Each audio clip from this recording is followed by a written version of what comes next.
Hello again, everyone. Marty Mazzola here, Friday, the 31st of March, 2023, with your weekly economic update. We'll take a look at the score of our index. I'll take you through a handful of indicators.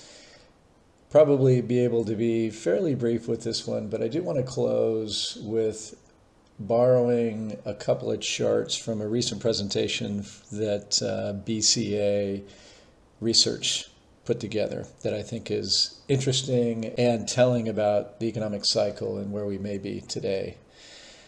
So in front of you is the PWA Economic Index, and we've had the second week of improvement. This one was by about 4 points. We're at roughly 27. We didn't have any increase in positive inputs, but we had a change, 4% reduction in negative inputs, 4% increase in neutral inputs. So we had a few things that went from negative to neutral. Nothing new on the positive end, but nevertheless, that scores a little bit better, but still, for our purposes, a deep in the red conditions assessment, which means recession going forward is notably more likely than expansion. When I say go forward, I would say over the next few to several months, but foreseeable future. Okay, so we'll start with retail sales. Now, the major data that everybody looks at hasn't come out, but we do capture Redbook's weekly look, and as you can see, that continues to decline. So in terms of the rate of change or the growth rate year over year, and this is captured each week, looks like consumers are pulling back a bit here, or continue to pull back, I should say. And speaking of consumers, the PCE, personal consumption expenditures data, was released this morning for February, and personal consumption continues to rise, but at a notably lower clip. In fact, in January, consumption rose 2 full percentage points on the month. In February, it rose 0.2 percentage points, and that was right with the consensus. So economists had definitely expected consumer spending to come down. As for personal income, the expectation was 0.3%.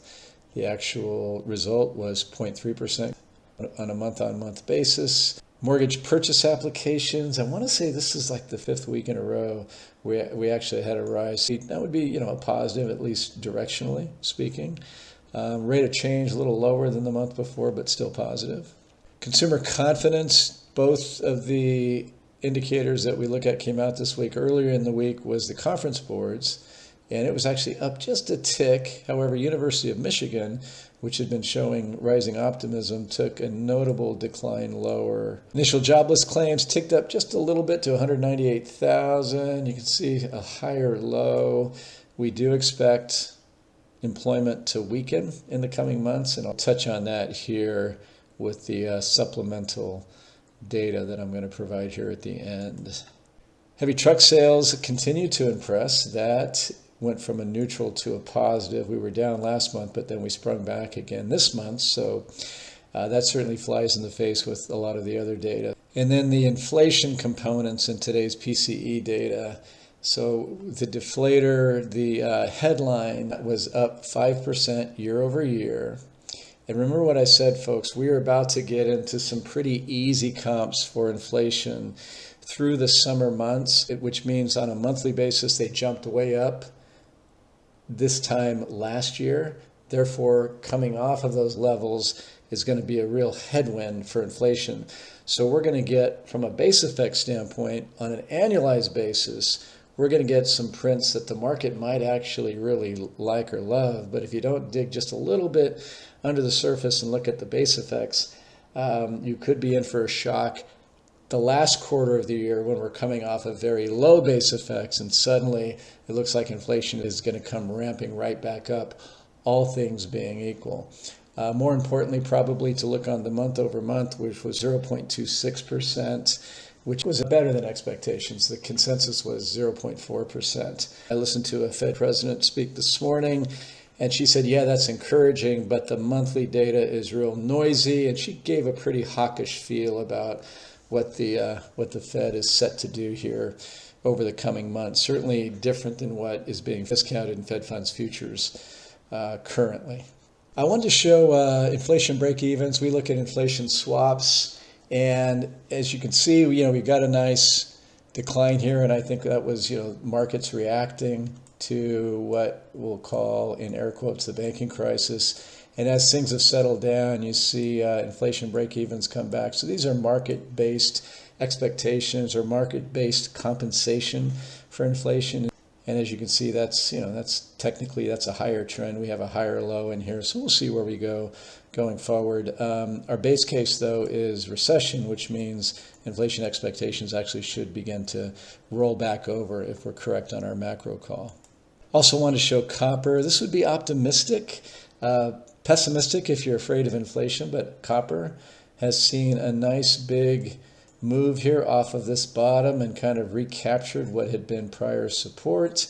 Could be optimism over China. Last night we had pretty good PMI data out of China, more so on the services end in terms of the activity among Chinese consumers as opposed to the Chinese industrial complex, which will be a topic that we're going to no doubt touch on more in the months to come.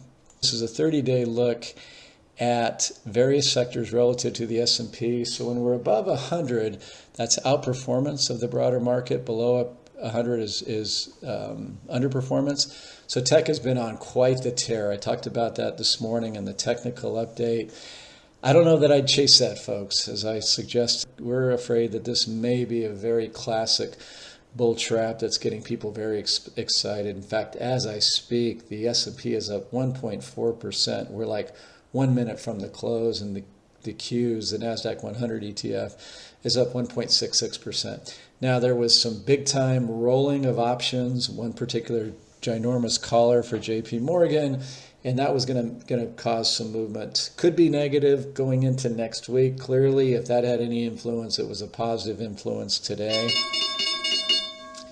In fact, you just heard the bell go off. So a big ramp up in stocks. If I were a short-term trader, I tell you I'd probably be fading that ramp up. But like I showed you earlier this week on the daily S&P 500 chart, this is exactly what it suggested. It was a bull flag pattern. And where we close today, it's right literally on the nose of where that flag pattern targeted the upside potential. So that just played out beautifully.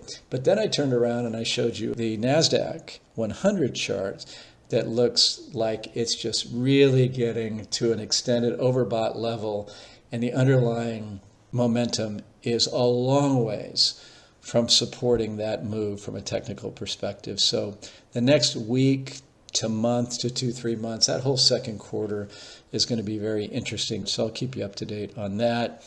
Again, our base case is that the market is not discounting what tends to happen to earnings during a recession.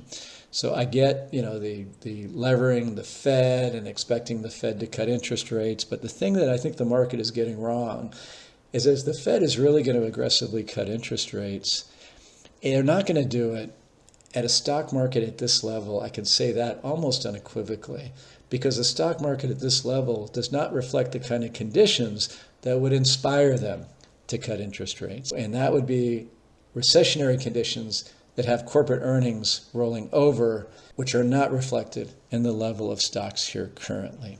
So we'll go more and deeper into that as that plays out.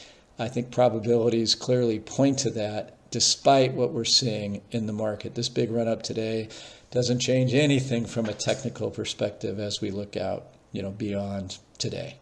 And then when we look under the hood here beyond technology, which are long duration stocks that would do well in a lower interest rate environment, all things equal. Financials really, really rough, as of course you know of late.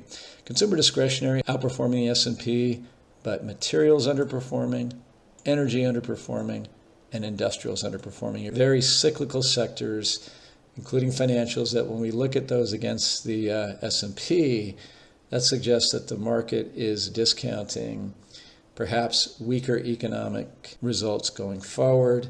And then when you look at consumer staples, outperforming the S&P despite the big run-up in tech, right? Utilities outperforming the S&P despite the big run-up in tech. I say that because tech is like 25% of the S&P. Healthcare underperforming a bit at 99. So all that together, notwithstanding, say, discretionary in healthcare, it's not a real rosy outlook for what the stock market says about economic conditions. And that is what we need to be concerned about, say, on a 6-month outlook, as opposed to what the Fed does. Ironically, if we're right, the Fed's going to do something that under ordinary circumstances the market would like, and that is cut interest rates. But in a recessionary environment, the market historically hasn't bottomed when the Fed started cutting, because the Fed started cutting because we were in trouble economically. And then last but not least, one of the things that went from negative to neutral, we had a big jump week over week in the ratio of long-term treasury bonds and the stock market, actually the stock market and long-term treasury bonds. So when this goes up, stocks are outperforming bonds. When it goes down, bonds are outperforming stocks. So bonds outperforming stocks would be a negative indicator about the economy. And you can see that it's still negative, but just a little bit. So stocks have had a really good week.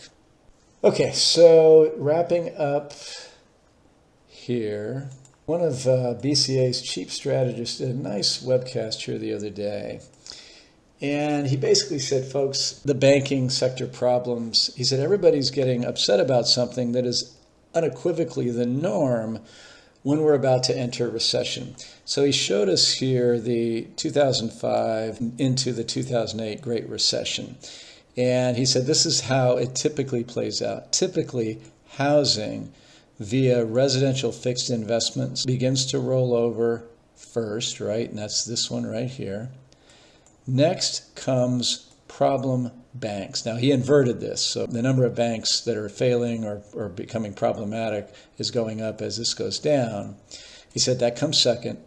And then jobs are the last thing to go. The total unemployed inverted again. So as this line goes down, the number of unemployed people goes up, right? So residential construction first, then bank problems, then jobs. And here we go in 2021, and then falling off a cliff here in 2022 is your residential fixed investment. And then we know what's happening here. This was done before the last, week or three.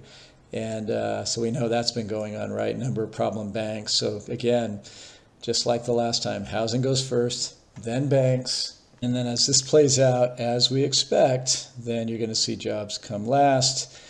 And we think that could very well happen in the course of 2023. And that's where we very likely get the last leg of this bear market that we're anticipating. I've said this just about every time I have this conversation with you. I remind you that beyond whatever's left in the bear market, we get very bullish about long-term structural macro dynamics globally that we think we can exploit profitably. But we just have to get to a situation where conditions allow us to really add to those positions that we like so much. We're doing fine, by the way, clients. You know that when you look at your statements, we're actually having a pretty decent year so far, despite the fact that we're staying hedged and we're diversifying in a manner where we capture some non-correlation to the stock market with some of the things that we're doing inside the portfolio as well. So if we're wrong about our near-term macro thesis, we still need to do well as the market does well. I think more importantly, if we do our job and position right coming out of this, I think we have reason to be optimistic. We just do not want to get ahead of ourselves and get impatient. And despite, what this stock market is doing, this feels like that 2000 scenario that I talked about earlier. Doesn't mean it has to play out that way, but it sure looks like it technically, feels like it to me in terms of I see people getting bullish, people are turning from bearish to bullish, and I get it, and it's fine, and I understand it, and they may be right. This isn't about feelings. This isn't about something we said in the past that we want to be right about. It has nothing to do with that. It just has to do with doing the work day in and day out, looking at the general economic and global macro backdrop, and then squaring it all up with the technicals. And this is a precarious position, despite the fact that stocks look like they're partying pretty hard right now. That may continue, and we may change our minds. But right now, that's our story.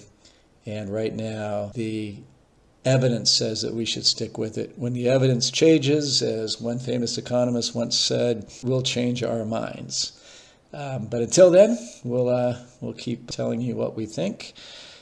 And next up is our equity market conditions index, which we score at the end of the month. That's a pretty big project, so that will probably be the subject matter for Monday morning's message.